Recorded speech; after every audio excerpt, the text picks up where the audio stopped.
Nabandi Nazali favorable par rapport à ça. Cette histoire de problème, il y a Karega. Plus d'un Congolais a un souci. Vous savez quoi, pour l'instant, d'abord, la peste dans le baladino, c'est à HK Today, télévision, Motena Bango, parce que les lots, ceux qui te sangani mokola loto kuta na bino, pour aller te toko le écolo. Les lots écolo à Congo est commis agressé par le Rwanda. Et à mon délit comme la passe. Mais la botala a été mboka oyo tolingi yango mboka oyo ezali na bato bami bonza yango mpona ezala mboka na bandi histoire zo renseigner biso il y a même des simons qui sont passés dans ces pays pour que nous ayons cette indépendance aujourd'hui. Alors tant que nous avons agressé na voisins oyo baza tout autour ya Congo ndeko na kanisi congolais moko fo ala moka isika ya zali ndeko Karega tango yaka awa toyebi ete oazalaka commandant to moto azako tamusa mapinga na niveau ya renseignement militaire akomaka mokanda na ba service na biso pour koyisa biso ete moto batindeli biso comme ambassadeur. Dès le départ d'abord c'est un terroriste. Dès le départ biso yé alobaka yango déjà ezali ndeko général Kayimbi asatika biso déjà paix à son âme mais tango alobaka yango mingi bandimaka te mais mingi oyo biso toyebi mosala ndenge ezekelaka tondimaki mais na ntina ya kolinga to amour ya africain tobanzaki ke Karega okoki changer mwa moke mais ezalaki ignorance ya moto. Alors tant que tozo ignorer valeur na ye voilà lelo Karega au moins alakisi ba congolais ke il ne pas avec les Congolais et quand il est venu il avait une mission spécifique lelo tozo comme ba terre ba tozo swana autour na kwa mutu ba tozo swana auquel na biso na Congo central ok tsokozo kene na nzela lokola ozo kene vers Nkamba ba lelo ba Rwandais baza kuna nyoso zo lobama awa na moment où tozo solanga ina bino délégation gouvernementale ya Kinshasa elongwe na ya Congo central baza déjà na nzela vers Manzangu pona ko kutala ba terre o ba ndeko na basombaki oko na niveau ya Congo Brazzaville. Imaginez que aujourd'hui Rwanda a sombi 120 000 km² na Congo Brazzaville pour aller soi-disant agriculteurs na ça c'est un élément peut-être que biso ba congolais ba congomani nyonso zaki na moi qui dit ba biloko wana mais Karega yaki na mission moko très spécifique et mission spécifique na ezala ki nini ko démanteler région ba congolais o bazali faible d'esprit ba o bazali était capable de côté kamboka et voilà en réalité mabele il y a la session parce que la session mais biso to ko teke la bapaya mabele voilà le lot oh le sozo les cas soi-disant je vu les cardinals passer pour dire que les conflits est ethnique d'un niveau ya Kwamutu. Je suis désolé parce que pose-toi la question le problème de Kwamutu ne date pas d'aujourd'hui. Il y a des éléments qui disent que il y a des ressources pétrolières où ils allaient kuna où ils allaient que batubazo ko envie en badakala qui ne le sait pas mais le ce qui cardinal a lobby la biso que conflit des alliés entre bayaka na bateke na kanyelo kutate mais tata cardinal la banze a sumuki mo moke a sukaki kota la superficielle mais à côté de la profondeur il y a renseignement. Il y a deux éléments à ko épingler pour na ba congolais ba ko envoyer bateau ba sozo la biso. Premier élément, les renseignements diffèrent de l'information. Les renseignements n'est pas l'information. Donc, le cardinal c'est plus s'apaisantir sur l'information. Mais il n'a pas pu creuser les renseignements. Ça, il n'est pas arrivé là. Donc, ça, c'est déjà un problème. Il y a un au moment de quand on fait ce qu'il y a 8 ans, on est pas sur le plan diplomatique, pour la moninga a changé à vie. Mais qu'est-ce qu'on a constaté? Plus on donne le temps et Karega continue à défier le Congo. Et les lots, voilà, une partie, il y a Congo, ils ont déjà agressé par le Rwanda. Oyo, Bazubunagana, Baké Kozwa, Ndambu, ya Ruchuru, Bazo continue. Alors, le président de la République a monié, a béni sa réunion interinstitutionnelle. Dans le cadre de la réunion, il a mis pour que Nego Karega abima. Et il y a un souhait à Congolais, n'a évité les lots qui bande opposition va comprendre ma solo malamu te so ba basuni na bandi pour une fois au moins ils peuvent adhérer à l'esprit Tshisekedi allez-y, Félix Tshisekedi, parce que c'est que tout le monde demandait, ou tout le monde réclamait, tout le monde a sali. Donc, les Kokarega, c'est pour que les lots, c'est déjà, nous tendons déjà vers la guerre. Et moi, je veux que les Congolais puissent se préparer, pas seulement sur le plan psychologique pour la guerre, mais il y a un billet comme il balai, parce que la minute où bandeko ya Rwanda ba message na kosala ba campagne, première campagne ba kosala na kosala prophète musuna mikolo ya première campagne na bango zala lokola Congo aligné à ça la escalade militaire maintenant Rwanda oloba nini aloba ngai nazo ko attaquer Congo parce que ba FDLR baza kuna opinion ko préparer na niveau international yango wana ba FDLR bazali kuna et comme action pour la communauté internationale à légitimer yango ce qui besoin de la maille était. Alors, Yami Balé, Rwanda a Congo a préparé le génocide dans Rwanda. Parce que Rwanda les a moqués. Si Congo a envahi Yango, il va préparer le génocide. Rwanda Yami Sato, Rwanda Koloba, Ngai Naza pour un accord à Nairobi, n'a de marche à Rwanda.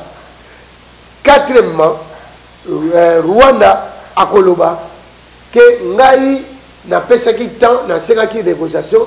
Le Congo est yakité et boyaki. Non.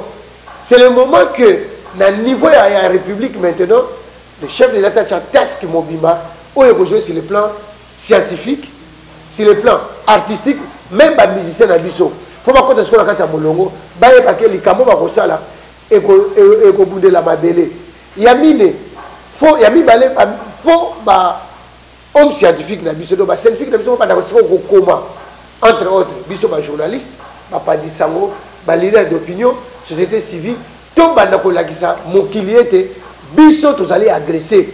Ceux qui tous allés en côté Rwanda ko zo dessus na biso, comme un message na ko kosa ndenge bana kiti balobake, gimalela. Donc yé aller la kanaika ko lela. Akoya ko kosa les na niveau international passe na biso et ko continuer. Donc, le président de la République doit jouer la carte aussi à ce niveau-là. Quatrièmement, il faut que les leaders des églises puissent préparer les bandits pour dire que maintenant, tu as la mboka, tu as intérêt à faire ce que tu dis. Tu as la mboka. Il faut que ça va éliminer bango, que mboka va bunde la ngo. Je prends le cas Israël contre la Palestine.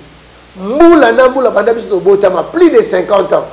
Israël va bundaka toujours na ba Palestine, na ba Jordanie pour Israël a maintenant toujours leadership na niveau Moyen-Orient.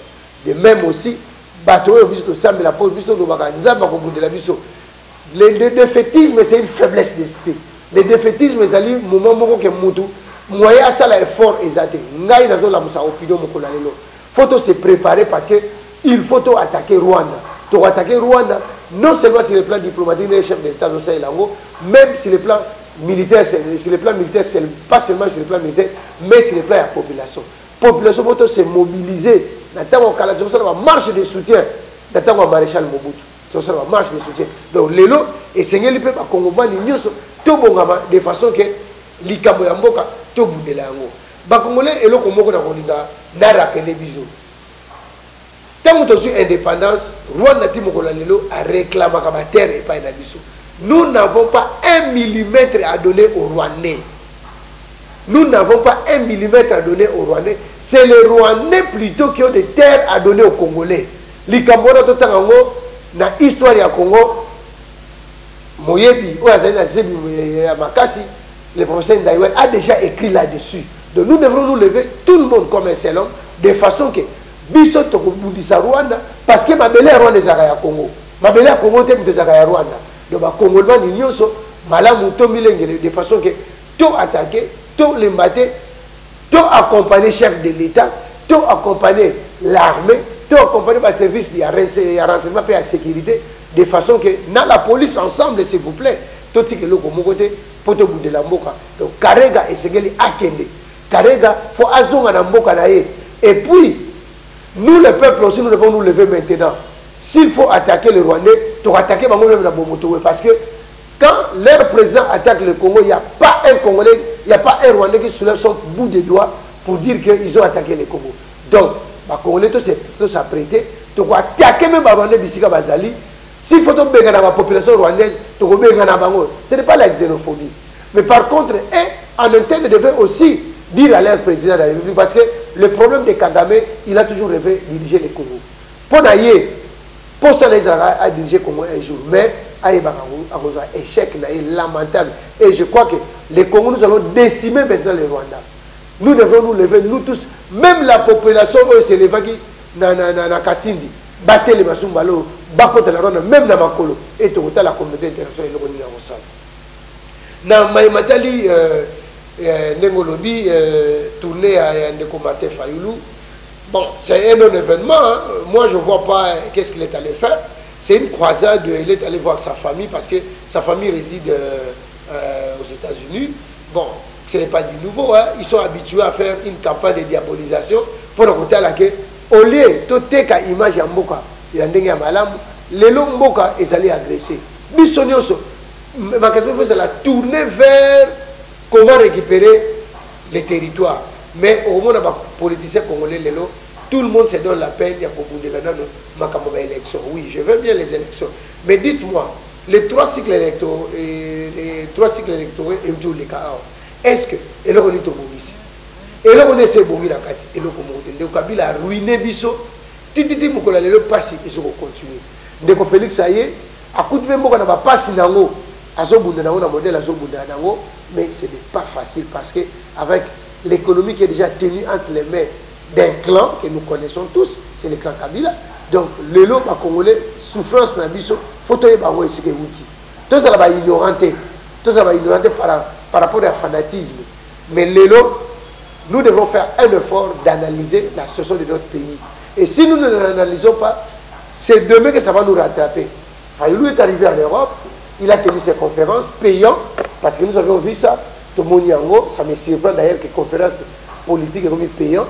Et puis moi je crois qu'il est allé plus faire la publicité de son livre, de son ouvrage, que lui-même lui vend, bravo.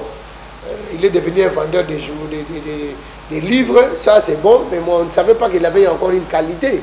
Et cette qualité-là était apparemment un délit, mais aujourd'hui au moins, de comprendre de Fayoulou, à Pauline Zelaoyaye, il aimerait bien vendre ses livres. Bon. Nous, excusez-moi, nous ne les condamnons pas, nous ne tenons pas la rigueur aussi non plus, mais ce qui est vrai que il ne faut pas qu'on puisse avoir des leaders sans idéal.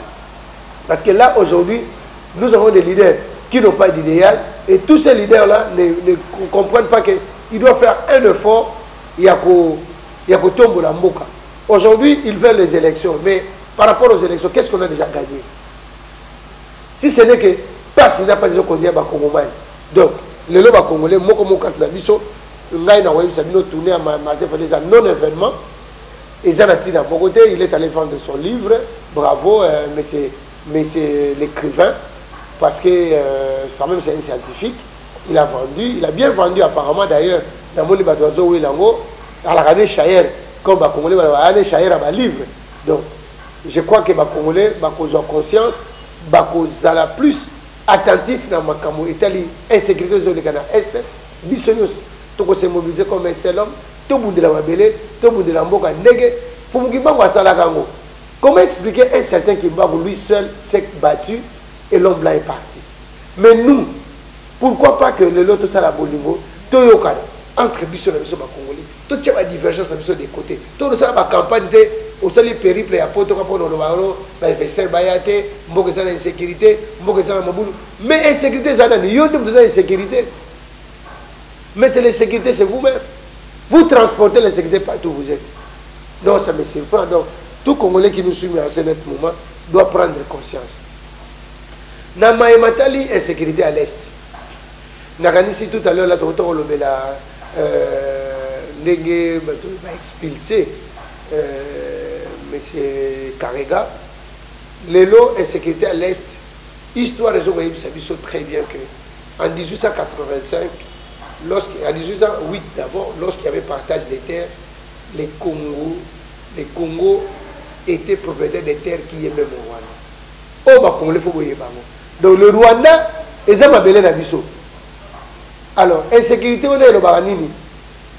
Mais c'est Kagame le barake, il est à Zokolana, FNL repas na biso. Mais biso, tata mokonzi Félix Tshisekedi a lobaki boy. Tama mutaki Luanda lobi. Comme Kagame est en train de poursuivre le FNL chez nous, nous allons poursuivre les M23 chez lui. De la canisse Lelo, les Congolais nyons sont moni frappe et fait ça makina. Avant na pour la Ghana, mes excuses, militaire na biso baza au fond tozo bunda le complot est tellement à niveau moko très élevé tozala éveillé Congo ezali envié na moto nyonso Congo ezali envié na Mundele et Mundele pour naie il doit détruire le Congo et les Congolais disent si nous ne nous levons pas comme un seul homme que nous mettons de côté nos divergences c'est vrai que les lots même bâti au président de la République et puis nous sommes combien de Congolais? 120 millions de Congolais. Si les 120 millions de Congolais, vous voulez que tous soient des présidents de la République? Non, non, ils allaient atteindre. Tout le monde veut être président. Cela veut dire quoi? Même ceux qui étaient des commerçants, de l'Ekatanga, ils veulent être des présidents aujourd'hui. Non, à un moment donné, il faut quand même tous les battre. Parce que les lots, ils sont la présidente, la chef de l'État. Donc, moi, quand je suis Yazali, mokonza kala bisa biso moto na moto abongisa isika ya zali tala lelo mboka ndenge bebi pona nini mboka zaki mal géré na base ya budget avec 4 millions qu'est-ce qu'on peut faire avec un budget tout pareil budget moko zali à choquant donc na éviter ceux qui malnutrition wana to ko sala ko de lelo du moins avec Félix Tshisekedi nous avons un budget de presque 14 milliards oh ils allaient que ba Congomani se retrouver d'abord. Donc, il y a un tout tous à la plus attentif dans les camoyens de sécurité dans l'Est. Insécurité, c'est dans l'Est. Insécurité, peut aller en Ambo, à Kinshasa, dans un phénomène Koulouna. Donc, il faut téléma de façon que tout le monde de la Moka, Moko de Liboso, dans Kanisi, autre, dans le Kaboli ensemble, dans Bino, il y a un